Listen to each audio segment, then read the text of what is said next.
Hello everyone, this is Sharu Snehi and welcome to the channel the twin बोल। आज की इस वीडियो में हम कक्षा 12 की हिंदी पाठ्य पुस्तक अंतरा भाग 2 से कविता खंड की छठी कविता वसंत आया और तोड़ो पढ़ेंगे, जिसके कवि हैं रघुवीर सहाय। तो चलिए शुरुआत करते हैं अपनी पहली कविता वसंत आए। वसंत आया कविता में हमारे कवि रघुवीर सहाय ने मनुष्य की आधुनिक जीवन शैली पर एक व्यंग किया है। यहाँ पर रघुवीर सहाय कहते हैं कि जो ऋतुओं का परिवर्तन है वो हमें हमारे अनुभवों के आधार पर नहीं पता चलता, बल्कि हमें कैलेंडरों से ये पता चलता है कि अब जो है ऋतु का परिवर्तन हो चुका है। यहाँ पर उसी के ऊपर यहाँ पर कटाक्ष किया गया है और कवि कहते हैं कि जो वसंत के आने की सूचना है यहाँ पर वो हमें इसलिए नहीं पता चलती कि हम प्रकृति में परिवर्तन देख रहे हैं या प्रकृति में कुछ ऐसे परिवर्तन हो रहे हैं जिससे हमें पता चल जाए कि जो वसंत ऋतु है वो आ चुकी है। वसंत ऋतु के आने का हमें पता हमें कैलेंडरों से चलता है। हमें तब पता चलता है जब हमारी छुट्टी होती है, किसी भी दफ्तर में, किसी भी स्कूल में जब हमारी छुट्टी होती है या फिर कैलेंडर में लिखा होता है, तब हमें पता चलता है कि वसंत आ चुका है। यहाँ पर मनुष्य जो है वो प्रकृति से कैसे अलग होता जा रहा है उसके ऊपर व्यंग किया गया है। मनुष्य और प्रकृति हमेशा साथ साथ ही रहते हैं, लेकिन जब मनुष्य प्रकृति से दूर जाता है तो क्या क्या परिणाम देखने को मिलते हैं मनुष्य को, वो यहाँ पर उसके ऊपर व्यंग किया गया है। यहाँ पर जो मनुष्य है वो प्रकृति से कैसे अलग होता जा रहा है, उसका रिश्ता कैसे प्रकृति से टूटता जा रहा है, वो अपनी जिंदगी में किस प्रकार से उलझ कर रह जाता है और अपनी प्रकृति को भूल जाता है, इसके ऊपर यहाँ कवि संकेत कर रहे हैं। तो चलिए शुरुआत करते हैं अपनी कविता से। वसंत आया। जैसे बहन दा कहती है, ऐसे किसी बंगले की किसी तरह अशोक पर कोई चिड़िया कूकी। जैसे बहन दा कहती है, बहन जो है अपने भाई को प्यार से दा कहती है। शायद महाराष्ट्र में जो बड़े भाई हैं उनको दादा कहते हैं। तो एक छोटी बहन जैसे अपने भाई को प्यार से दा कहती है, ठीक उसी प्रकार से एक कोई बंगला है, उस बंगले के पास एक पेड़ है और शायद वो पेड़ किसका है, अशोक का। अब यहाँ पर ये ज्ञात नहीं है कि वो पेड़ जो है अशोक का ही है, लेकिन फिर भी कवि यहाँ पर एक अनुमान प्रस्तुत करते हैं और कहते हैं कि शायद वो पेड़ अशोक का है और उस अशोक के पेड़ पर एक चिड़िया बैठी है और वो कूक रही है। कूक रही मतलब चहक रही है, कूकना चिड़िया की जो आवाज है। तो ठीक उसी प्रकार से वो चिड़िया जो है एक बंगले की किसी पेड़ पर बैठी है और शायद वो पेड़ अशोक का है। वो चिड़िया वहां पर बैठकर कूक रही है, ठीक उसी प्रकार से जैसे प्यार से एक बहन अपने भाई को दा कहती। चलती सड़क के किनारे लाल बजरी पर चुरमुराए पांव तले ऊंचे सरोवर से गिरे बड़े बड़े पियराए पत्ते। चलती सड़क, अब सड़क थोड़ी चलती है, चलते तो हम हैं। यहाँ पर दो सड़कें हम बात करते हैं आमतौर पर, एक सुनसान सड़क और दूसरी चलती हुई सड़क। सुनसान सड़क पर आमतौर पर हम नहीं जाते, लेकिन उस सड़क पर ऐसा माना जाता है कि ज्यादा लोग उस पर नहीं चलते, वो खाली रहती है। लेकिन जो दूसरी चलती सड़क है उसका ये मतलब हुआ कि जो लोग हैं आमतौर पर उस पर आते जाते रहते और उस पर चहल पहल जो है बनी रहती है। तो ऐसी ही कोई चलती सड़क है जिसके किनारे लाल बजरी पर, उसके पत्थरों पर, उसके सड़क के किनारे ऊंचे तरुवर से गिरे। तरुवर मतलब जो पेड़ हैं, जो छायादार वृक्ष हैं, उन पेड़ों से जो पीले कलर के, जो पीले रंग के पत्ते हैं। अब पीले रंग के पत्ते तब होंगे जब वो पत्ते सूख कर नीचे जमीन पर गिर जाते हैं। तो वसंत के समय चलती हुई सड़क पर जो चहल पहल बनी रहती है, जिस सड़क पर, उस सड़क के किनारे लाल बजरी पर जो ऊपर से ऊंचे ऊंचे पेड़ों से जो सूखे हुए पत्ते नीचे गिर जाते हैं, जब आप उन पर पाँव रखते हैं तो आपके पाँव के तले उनसे एक आवाज आती है, जिसे यहाँ पर चुरमुराना कहा गया है।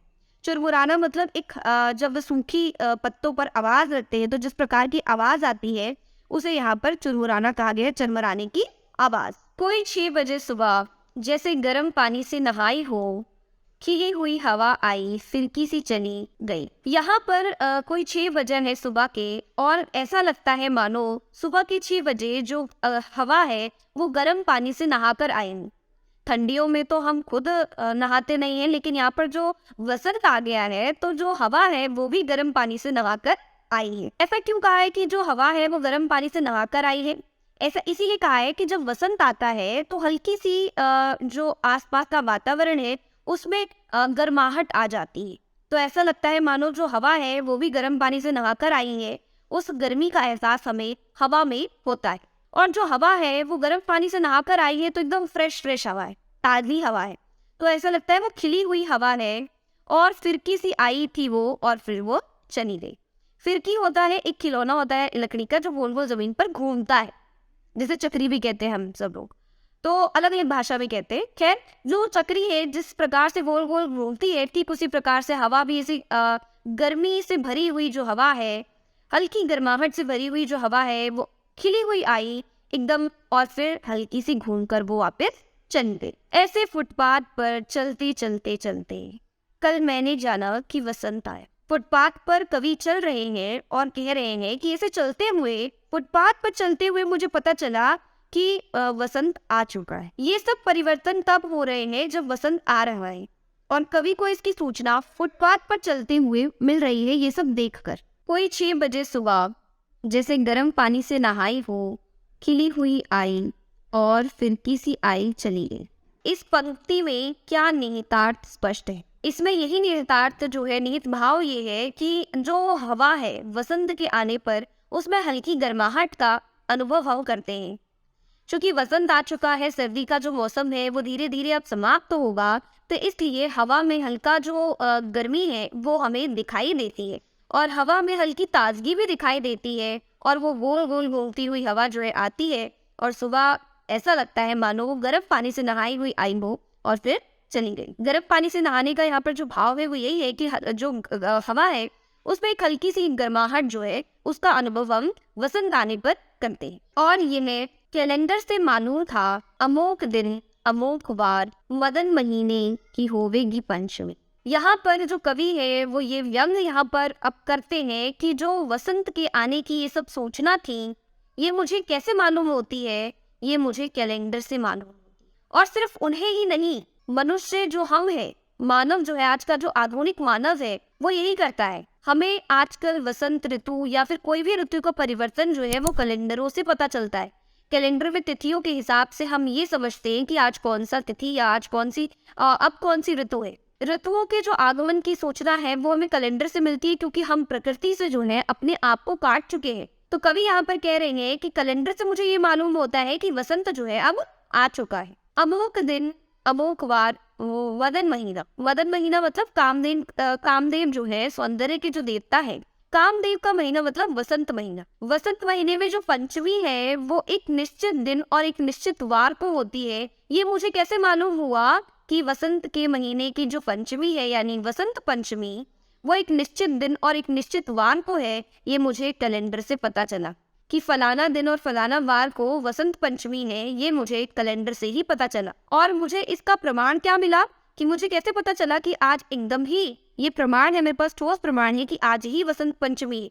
ये पता चला दफ्तर की छुट्टी से। वसंत के आने की सूचना यहाँ पर कैलेंडर के साथ साथ दफ्तर की छुट्टी से भी पता चलता है कि उनके दफ्तर की छुट्टी है, इसलिए उन्हें पता चलता है कि सच में अब वसंत पंचमी है। और कविताएं पढ़ते रहने से यह पता था कि दहर दहर देखेंगे कहीं ढाक के जंगल। और कविताएं पढ़ते रहने से मतलब उन्होंने ये अनुभव नहीं किया, उन्होंने नहीं, सिर्फ हमने, अब आजकल की मनुष्य ने अनुभव नहीं किया कि वसंत के आने पर क्या क्या परिवर्तन होते हैं, बल्कि हमें ये सब इस प्रकार से पता चलता है क्योंकि हम कविताएं पढ़ते हैं। कविताएं पढ़ते रहने से हमें ये पता चलता है कि वसंत के आने पर जो ढाक के जंगल है, ढाक मतलब पलाश के, पलाश एक पेड़ होता है जिसके जो फूल है वो लाल रंग के होते हैं। तो लाल रंग के फूलों का जो जंगल है वो इस प्रकार से लगता है कि पूरे जंगल में जो है आग लगी है, और वो दहक दहक कर अर्थात धधक धधक कर दहक रहे हैं, उसमें आग लगी है ऐसा लगता है। तो जब वसंत आएगा तो उन पेड़ों पर, ढाक के जंगलों पर फूल आएंगे, और वो लाल रंग के फूल ऐसे प्रतीत होंगे मानो पूरे ढाक के जंगल में आग लगी हो, और ऐसा प्रतीत होगा जैसे वो ढाक के जंगल दहक दहक कर जल रहे। और आम बोर आवेंगे, आम के पेड़ों पर जो मंजरी है वो आने लगेगी, आम के बोर आने लग जाएंगे। ये सब कैसे पता चल रहा है? ये सब कविताएं पढ़ने से पता चल रहा है, हमें अनुभव नहीं है, हम देख नहीं रहे हैं, क्योंकि हम जो मनुष्य हैं वो अपनी जिंदगी में इस प्रकार से उलझ गए हैं कि हमने इस प्रकृति से स्वयं को अलग कर लिया है। प्रकृति में जो परिवर्तन होते हैं हम उन पर ध्यान ही नहीं देते। तो ये सब हमें कब पता चलता है? जब हम कोई ऐसी ही कविता पढ़ते। ये सब हमें अभी किस लिए पता चल रहा है? हमें क्योंकि हम भी वसंत आया कविता पढ़ रहे हैं। हमें नहीं पता ढाक के जंगल कैसे हैं, उनके पेड़ कैसे हैं, आम के बोर कैसे आएंगे। अगर हम ग्रामीण जो परिवेश है उससे नहीं जुड़े हुए तो हमें ये सब इसी कविता के माध्यम से पता चल रहा है। और यही कवि कहना चाहते हैं कि अब मनुष्य की प्रवृत्ति ये है कि जिस प्रकृति के साथ वो पहले घुल मिल कर रहता था, अब उस प्रकृति से उसने स्वयं को काट लिया है, अलग कर लिया है। प्रश्न देख लेते हैं। वसंत आया, वसंत पंचमी के अमोघ दिन होने का प्रमाण कवि ने क्या बताया और क्यों? जो वसंत पंचमी है वो इस दिन पर और इस वार में है, ये कवि को कैसे पता चलता है? ये कवि को कैलेंडर से मालूम होता है। और इसका प्रमाण क्या है? इसका प्रमाण ये है कि उनके दफ्तर की जो है वो छुट्टी है, और दफ्तर की छुट्टी और कैलेंडर से उन्हें पता चलता है कि आज वसंत पंचमी है। एक निश्चित दिन को वसंत पंचमी है, ये प्रमाण उन्हें तब मिलता है जब उनके दफ्तर की छुट्टी होती है। और कवि ने ये इसीलिए बताया है क्योंकि आजकल की मनुष्य की जीवन शैली ही यही है कि हमें सब चीजों की, जो घटनाओं की जानकारी है, वो हमें अनुभवों से नहीं मिलती है, हम अपनी आंखों से देखकर नहीं पता लगा पाते, क्योंकि हम प्रकृति से कट गए, प्रकृति से हमने स्वयं को अलग कर लिया है। इसलिए हमें अब वसंत के आगमन की सूचना कैलेंडर से मिलती है, अपने दफ्तर, अपने कार्यालयों की छुट्टी से पता चलती। और कविताएं पढ़ते रहने से आम के मोर आवेंगे में निहित व्यंग को स्पष्ट कीजिए। यहाँ से शुरुआत है कि और कविताएं पढ़ते रहने से ये पता चलता था कि देर देर देखेंगे कहीं ढाक के जंगल और आम के बोर आवे। हमें यहाँ पर क्या ये जो व्यंग है कवि ने ये किया है कि हमें कविताओं से पता चलता है कि जो वसंत है उसमें क्या क्या परिवर्तन हो रहे हैं।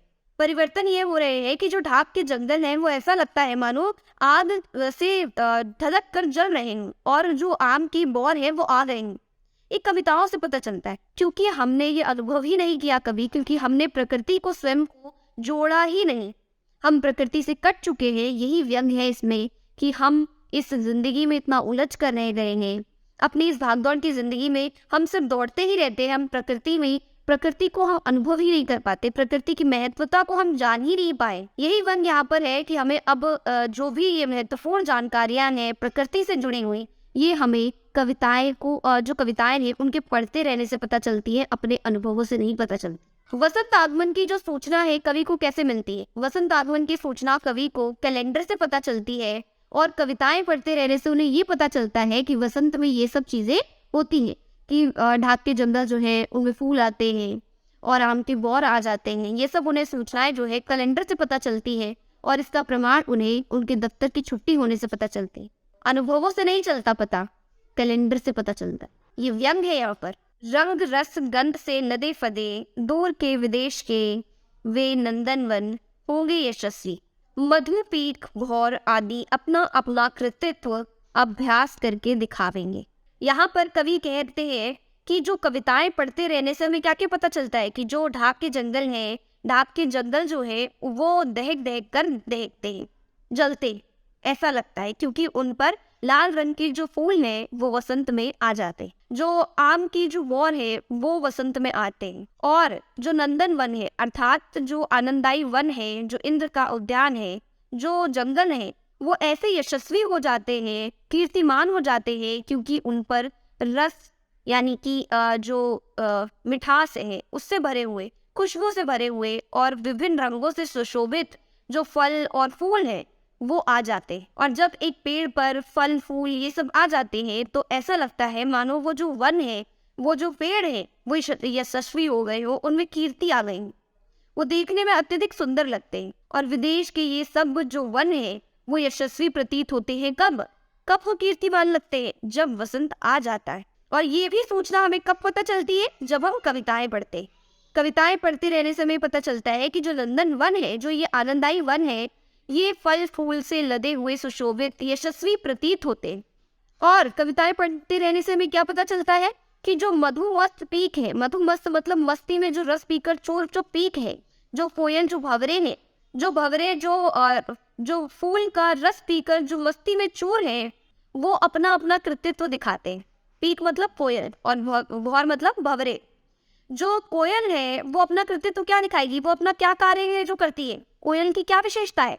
कोयल की यही विशेषता है कि वो मीठे स्वर में गाना गाती है। और कब गाती है? सर्दी में बैठ के थोड़ी गाएगी, उसे भी एक अच्छा मौसम चाहिए, तो वो भी वसंत में गाती है। तो वसंत में जो कोयल है वो अपनी मीठी सी आवाज में गाना गाती है, अपना कृतित्व दिखाती है, अपना कार्य करती है। वैसे ही जो भंवरे हैं वो भी वसंत ऋतु में ही मस्ती में चोर फूलों का रस पीते हैं। और ये हमें कैसे पता चलता है? ये हमें कविताएं पढ़ते रहने से पता चलता है, क्योंकि हमने तो देखे नहीं भंवरे और पीक कोयल। अभ्यास करके दिखावेंगे, और ये क्या करेंगे, ये अपने कार्यों का अभ्यास करेंगे। भंवरे जो है वो फूलों का रस पिएंगे, जो कोयल है वो मीठे स्वर में गाना गाएगी। ये सब वसंत के आगमन पर होता है। यही नहीं जाना था कि आज के नगण्य दिन जानूंगा, जैसे मैंने जाना कि वसंत आए।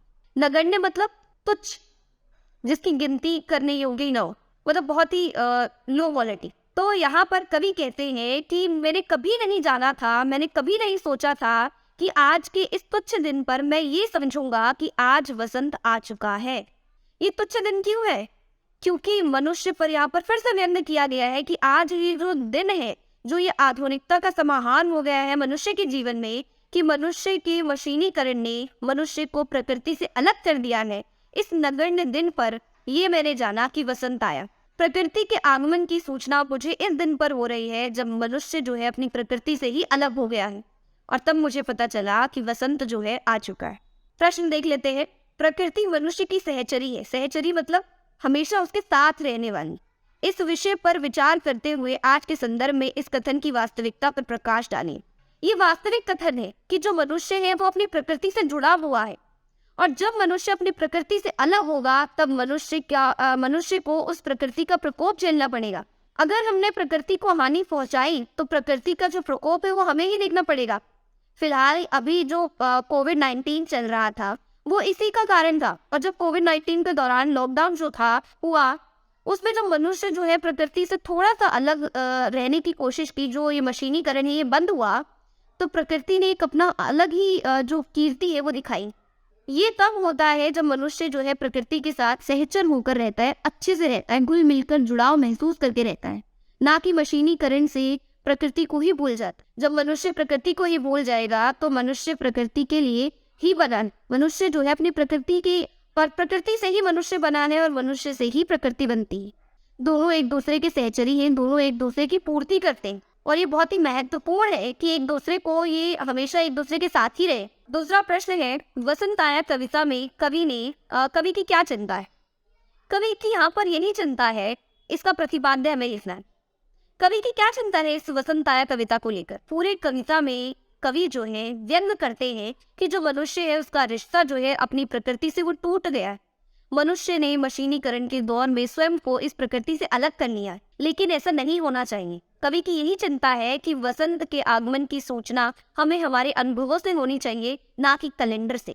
हमें हमारी प्रकृति से हमें स्वयं को जोड़कर रखना चाहिए, क्योंकि प्रकृति और मनुष्य क्या है, सहचरी है, ये एक दूसरे के लिए ही है। यहाँ पर प्रतिपाद्य यानी कि इसका उद्देश्य, प्रतिपाद्य का अर्थ होता है कि बताने लायक जो बात है, तो यहाँ पर बताने योग्य जो बात है वो यही है कि जो मनुष्य है वो प्रकृति से घुलना चाहिए, घुला मिला होना चाहिए, जुड़ाव महसूस किया जाना चाहिए। प्रकृति को मनुष्य से, मनुष्य को प्रकृति से, दोनों को एक साथ रहना चाहिए। यदि मनुष्य जो है प्रकृति से अलग हो जाएगा तो प्रकृति और मनुष्य के बीच का संबंध टूट जाएगा, जो कि सभी के लिए, पूरी विश्व के लिए ही घातक साबित हो। वसंत आया का शिल्प सौंदर्य देख लेते हैं। भाषा यहाँ पर तद्भव देशज शब्दों का प्रयोग किया गया है, और खड़ी बोली है। देशज जो शब्द है यानी कि जो आम बोलचाल की भाषा के जो शब्द हैं वो यहाँ पर प्रयोग किए गए हैं, जैसे पियराए पत्ते, फिरकी सी, मदन महीना, ये सब जो अमोक, ये सब जो वर्ड है, ये जो शब्द है, ये देशज शब्द, और यहाँ पर खड़ी बोली।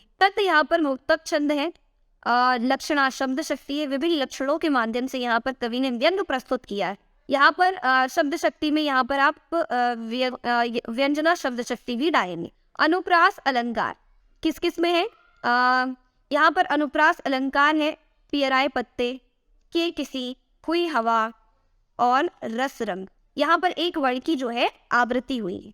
पुनरुक्ति प्रकाश अलंकार भी है, जैसे बड़े बड़े, चलते चलते, दहर दहर और अपना अपना। यहाँ पर एक ही जो शब्द है उसका रिपीटिशन हुआ है, एक ही वर्ड जो है 2 बार आया है। उत्प्रेक्षा अलंकार, जहाँ पर जैसे, जनऊ, जानऊ ये आ जाता है, वहां पर उत्प्रेक्षा अलंकार है। उपमा अलंकार सी, सा ये जहाँ पर आ जाता है, फिर किसी आई, तो ये हो गया उपमा अलंकार। यहाँ पर तुलना कर रहे हैं। बिंबों और प्रतीकों का जो यहाँ पे सुंदर प्रयोग देखने को मिलता है। इसी के साथ हमारी पहली कविता समाप्त होती है, वसंत आया। दूसरी कविता पे चलते हैं। हमारी दूसरी कविता का नाम है तोड़ो। तोड़ो ये कैसा नाम हुआ? यहाँ पर कवि कुछ तोड़फोड़ करने की बात नहीं कर रहे हैं, बल्कि जो तोड़ो कविता है ये एक उद्बोधन परक कविता है। उद्बोधन परक मतलब ये एक ऐसी कविता है जो हमें जागृत करती है, हमें उद्बोधन करती है। और यहाँ पर कवि जो है वो प्रकृति की तुलना जो है मनुष्य से करते हैं, मनुष्य के मन से करते हैं। कि यहाँ पर कवि ने बताया है कि जो एक जमीन है, जो एक उपजाऊ भूमि है, अगर वो उपजाऊ है, एक अगर खेत है और अगर वो उपजाऊ है तो उससे फसलें जो है बिल्कुल इसी तरह जैसे आप पीछे देख सकते हैं बैकग्राउंड में, इस तरीके की फसलें आराम से उगेंगी उसमें और अनाज होगा। लेकिन वहीं पर अगर पत्थर है, चट्टाने हैं और ऊसर मतलब कि जो बंजर भूमि है जिस पर खेती ही नहीं हो सकती, वो पड़ती भूमि है, अगर वो सब होगा तो उस पर फसल जो है वो कभी नहीं उग सकती। ठीक उसी प्रकार से एक मनुष्य के मन में जब तक हमारे मन में ऊब होगी, हमें कुछ करने का मन नहीं करेगा, हमारे मन में खींच होगी, एक अजीब सा चिड़चिड़ाहट होगा, ऊब होगी, हमें कुछ करने का मन नहीं करेगा, तब तक हमारे अंदर एक नवीन सृजन की भावना नहीं होगी, हम कुछ नया करने की कोशिश ही नहीं करेंगे। इसीलिए कवि यहाँ पर कह रहे हैं कि उस ऊब को, उस खींच को तुम्हें तोड़ना होगा, उस ऊब को तुम्हें तोड़ना होगा, उस चट्टान को, उस ऊसर को, उस बंजर भूमि को तोड़कर तुम्हें उसे एक उपजाऊ भूमि के रूप में बनाना होगा। और अगर तुमने उस उपजाऊ भूमि का निर्माण कर लिया तो तुम्हारे मन मस्तिष्क में एक नवीन सृजन होगा। नवीन सृजन का यहाँ पर यही मतलब है कि एक सृजनात्मकता लाना, अपने जीवन में कुछ नया करना। लेकिन अगर मनुष्य के मन में हमने ये देख लिया कि मनुष्य के मन में केवल ओब है तो वे किसी भी प्रकार का जो सृजनात्मक काम है वो नहीं कर सकता, कुछ अच्छा काम वो कर ही नहीं सकता। या मनुष्य के मन की तुलना जो है वो प्रकृति से की गई है कि जिस प्रकार से प्रकृति में बंजरपन होता है, कि प्रकृति में बंजर होता है, ठीक उसी प्रकार से मनुष्य के मन में भी बंजर होता है। और ये तभी समाप्त होगा जब इसे तोड़कर हम इसे दूर करेंगे। इसीलिए तोड़ो शब्द यहाँ पर जो है, जो हमने शुरुआत में ही देख लिया कि तोड़ो, अब कौन सी तोड़फोड़ की बात कर रहे हैं कवि? नहीं, यहाँ पर किसी प्रकार के विध्वंस की बात जो है कवि नहीं करते, बल्कि यहाँ पर कवि हमें ये बताते हैं कि तुम एक नवीन सृजन के लिए तैयार हो। तुम्हें अगर कुछ नया नवीन करना है, कुछ सृजनात्मक रचना रचनी है, तो तुम्हें उसके लिए अपने मन की जो ये ऊब है, जो ये खींच है, इसे समाप्त करना होगा। जिस प्रकार से एक बंजर भूमि में एक फसल उगाने के लिए हम उस भूमि को तैयार करते हैं ना, अगर आप ग्रामीण परिवेश से जुड़े हुए हैं तो आपको पता होगा कि जो भूमि है उसमें फसल उगाने से पहले उसको गोड़ाई की जाती है, उसको जो पत्थर, जो अन्य चीजें हैं उसको हटाया जाता है, फिर उसको उर्वरक बनाया जाता है ताकि उसकी उर्वरक शक्ति जो है वो बढ़े और वो एक बीज का पोषण कर पाए, तभी तो एक फसल बनेगी। इसी विचार को आगे रखते हुए हम अपनी कविता की शुरुआत करते हैं। तोड़ो तोड़ो तोड़ो, ये पत्थर, ये चट्टाने, ये झूठे बंधन टूटे, तो धरती को हम जाने। तोड़ो तोड़ो तोड़ो, शुरुआत ही कवि ने एकदम जोश से भरे हुए स्वर में की है कि तोड़ो तोड़ो तोड़ो। ये जो हमारे मन के अंदर जो ये पत्थर हैं, जो ये चट्टाने हैं, जो ये ऊब है, जो ये खींच है, इनको तुम तोड़ डाले। जो एक जमीन है, एक खेत है जिसमें पत्थर है, जिसमें चट्टाने हैं, जो फसल के उगने में बाधक है, उनको तुम तोड़ डालो। और ये जो झूठे बंधन है जिसमें मनुष्य जो है उलझ कर रह गया है, इसको तुम तोड़ डालो। और अगर हम इन्हें तोड़ डालते हैं, झूठे बंधनों को जो वास्तविक में सच नहीं है, इन बंधनों को अगर हम तोड़ डालते हैं, तब हम धरती को जानते हैं, तब हम स्वयं को जानते हैं।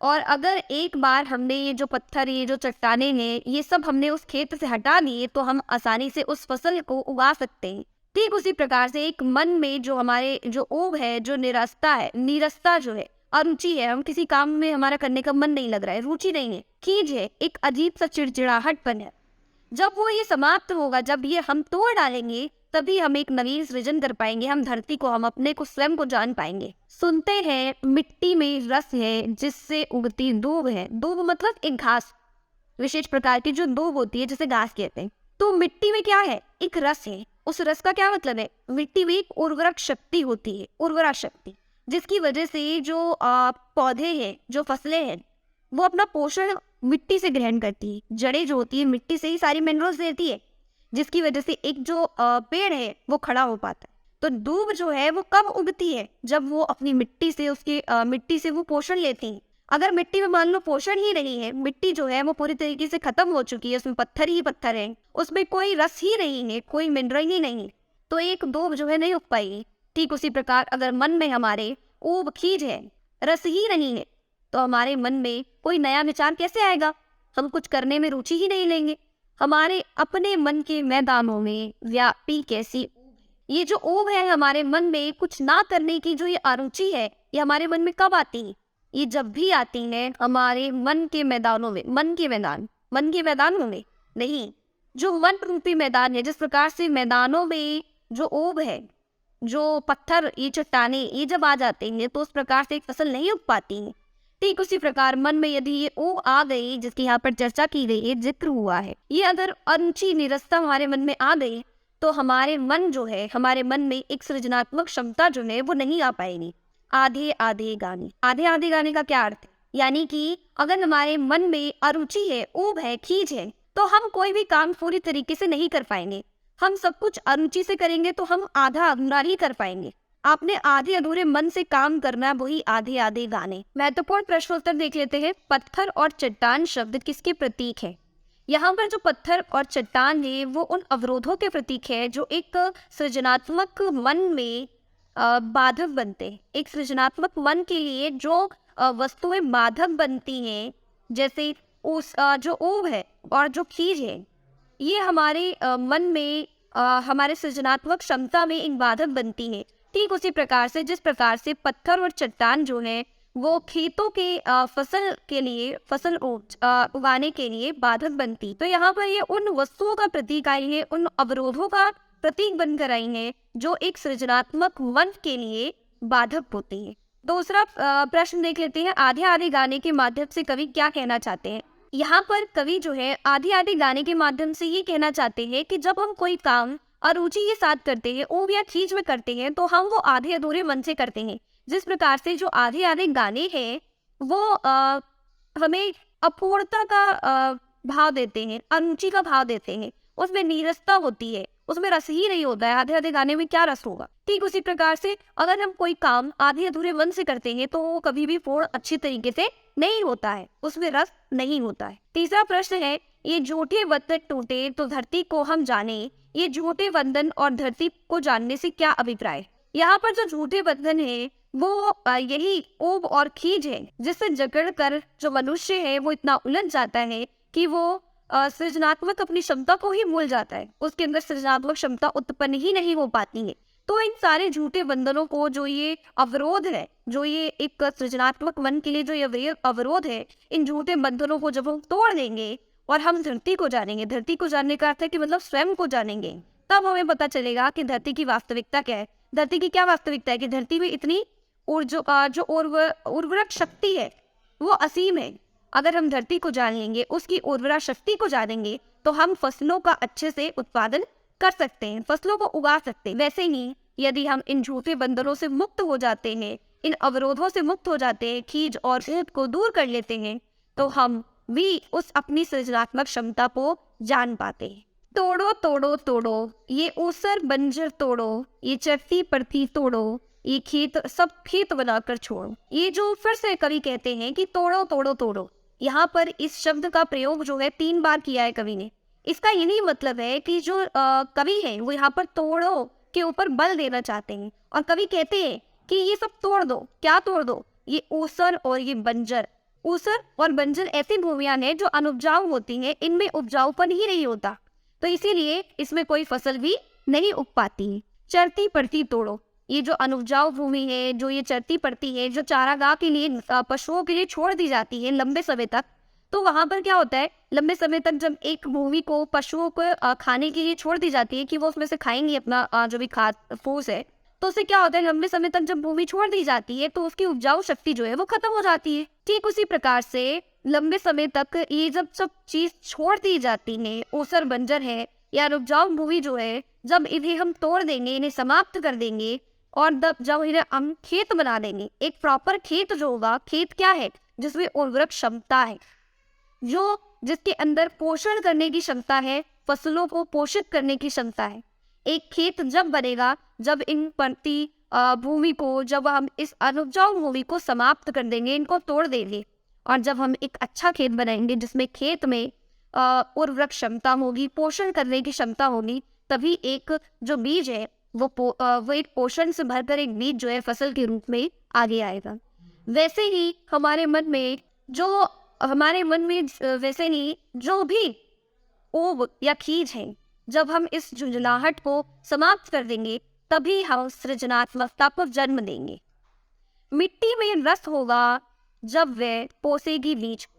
एक खेत जो है, एक भूमि जो है, एक मिट्टी, उसमें जब पोषक तत्व होंगे तभी एक बीज जो है एक पौधे के रूप में उससे बाहर निकल पाएगा। हम पौधों को पानी क्यों देते हैं? क्योंकि उस पौधे को पानी जो है मिट्टी से ही मिलता है, उसकी जड़ों से वो खींचता है। जब मिट्टी में कोई रस ही नहीं होगा, कोई पोषक तत्व ही नहीं होंगे, तो वो उस बीज को नहीं पोस पाएगी, उसको पोषण ही नहीं दे पाएगी, जिसके कारण जो बीज है वो सूख जाएगा, वो पौधा बनेगा ही नहीं। वैसे ही अगर हमारे मन में कोई रस ही नहीं होगा, किसी काम को करने में हमारी रुचि ही नहीं होगी, हम केवल झुंझलाहट में कुढ़न में ही रहेंगे, तो हमारा कोई भी काम नहीं हो पाएगा, हमारी सृजनात्मक क्षमता ही समाप्त हो जाएगी। और एक बड़े बदलाव के लिए, एक क्रांतिकारी बदलाव के लिए अपने मन की सृजनात्मक क्षमता को उत्पन्न करना बहुत ही ज्यादा जरूरी होता है। कुछ नया बदलाव लाने के लिए अपनी सृजनात्मक क्षमता को उभारना अति आवश्यक है। हम इसको क्या कर डाले? अपने मन की खींच को गोड़ो गोड़ो गोड़ो। यहाँ कवि कहते हैं कि जो हमारे मन की जो ये खींच है, जो ये झुंझलाहट है, जो ये कुढ़न है, हम इसको क्या कर डालें, हम इसको कैसे समाप्त कर दें कि जिससे हमारा जो मन है वो सृजनात्मकता में लग जाए, हमारा जो मन है वो कुछ नया करने की क्षमता उसमें आ जाए। जब हम इस खींच को कुछ कर डालेंगे, इसको तोड़ डालेंगे, इसको समाप्त कर डालेंगे, तभी हमारा मन जो है वो नए नवीन कामों में, नवीन सृजन में लगेगा। गोड़ो गोड़ो गोड़ो। अब यहाँ पर कवि इस कविता का अंत करते हुए कहते हैं कि गोड़ना क्या होता है? जब हम कोई फसल ग्रामीण परिवेश में ऐसा होता है कि जब कोई फसल किसी खेत में लगाई जाती है तो जो मोटे मोटे पत्थर होते हैं सबसे पहले उनको तोड़ा जाता है या उसको हटा दिया जाता है। उसके बाद जो मिट्टी है उसको नीचे वाली मिट्टी को ऊपर करा जाता है, उसको गोड़ा जाता है, उस मिट्टी को भुरभुरा करा जाता है ताकि उसमें बीज जो है आसानी से चले जाए और वो मिट्टी का जो उपजाऊपन है वो बाहर आए। तो एक मन को जब हम उसकी उपजाऊपन को धीरे धीरे बाहर लाएंगे तभी हम उसमें बीज बो सकेंगे। एक नवीन सृजन का बीज हम बो पाएंगे जब हम उसे गुड़ाई करेंगे उसकी। प्रश्न देख लेते हैं। कवि ने धरती और मन की भूमि में क्या क्या समानताएं दिखाई पड़ती हैं? जो कवि है यहाँ पर उन्हें धरती और मन की भूमि को में कुछ समानताएं भी दिखाई देती हैं। जैसे धरती जो है वो एक नव सृजन कर सकती है, उसमें ये क्षमता है कि वो किसी एक नई चीज को उत्पन्न कर सकती है। वैसे ही एक मन में एक सृजनात्मक क्षमता होती है जो नई चीजों को जन्म दे सकती है, नए विचारों को जन्म दे सकती है। जिस प्रकार से यदि धरती में कुछ ऐसे तत्व आ जाए, कुछ ऐसे अवरोध आ जाए जिनकी वजह से जो धरती की उर्वरक शक्ति है वो खत्म हो जाए, तो वो अपने सृजन नहीं कर पाएगी, वो फसलों को उत्पन्न ही नहीं कर पाएगी अगर उसकी पोषक तत्व समाप्त हो जाते हैं। ठीक उसी प्रकार से यदि मन की भूमि में, मन में ऐसे ओब, ऐसी खींच आ जाए जिसकी वजह से जो सृजनात्मक क्षमता है एक मन की वो अवरोधित हो जाती है और एक मन जो है वो कुछ नया काम नहीं कर पाता है। लेकिन जब हम इन दोनों चीज़ों में ये समानता देखते हैं कि दोनों में से जब इस खींच को, इस ओब को और जब धरती की जो ये तत्व, जो ये अवरोध है, जब इनको हम समाप्त कर देते हैं तो दोनों जो है अपनी उर्वरक शक्ति को बनाए रखती हैं और दोनों सृजनात्मक क्षमता से युक्त है। दूसरा प्रश्न है कविता का आरंभ तोड़ो तोड़ो तोड़ो और अंत जो है वो गोड़ो गोड़ो से हुआ है ना। अब यहाँ पर कवि कहते हैं कि ऐसा क्यों हुआ है? कविता का जो प्रारंभ है वो तोड़ो तोड़ो तोड़ो से हुआ है कि जो प्रारंभिक चरण होता है किसी भी खेती का, जब फसल को उगाया जाता है तो उसका प्रारंभिक चरण है तोड़ने का, कि जो भी मोटे पत्थर है, जो चट्टाने हैं, उन सबको तोड़कर या फिर उन्हें फेंक कर हटा दिया जाता है। ये पहला चरण है। दूसरा चरण गोड़ों का आता है। कवि ने यहाँ पर पहली शुरुआत में ही कविता की तोड़ो तोड़ो के जरिए आवाहन किया है कि उन सारी चट्टानों को तोड़ दिया जाए।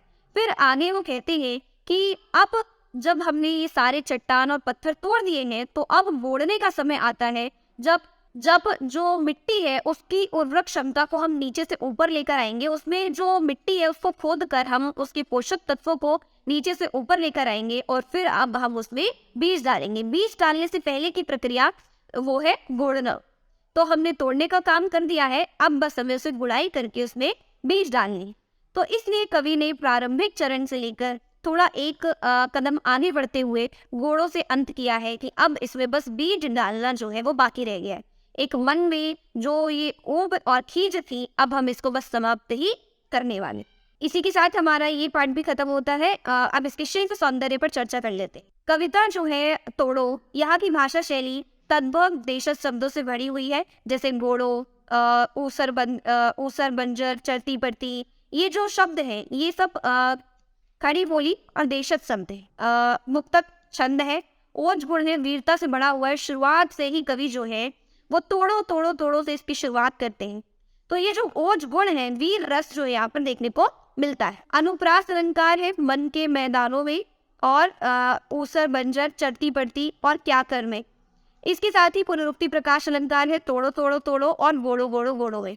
यहाँ पर कवि जो है इस बात पर बल देते हैं। और इसके साथ ही साथ बिंबों का और प्रतीकों का भी सुंदर प्रयोग देखने को मिलता है। तुकांत शब्द भी देखने को मिलते हैं, जैसे चट्टाने, टूटे, जाने, ऊब, डूब। ये सब जो शब्द है इनसे तुकात्मकता जो है इस कविता में विद्यमान हो जाती है। इसी के साथ हमारा जो पार्ट है वो समाप्त होता है। आगे इसी तरह वीडियोस के लिए बने रहिए YouTube channel the twin bros के साथ। Signing off, Chanu सिनेही।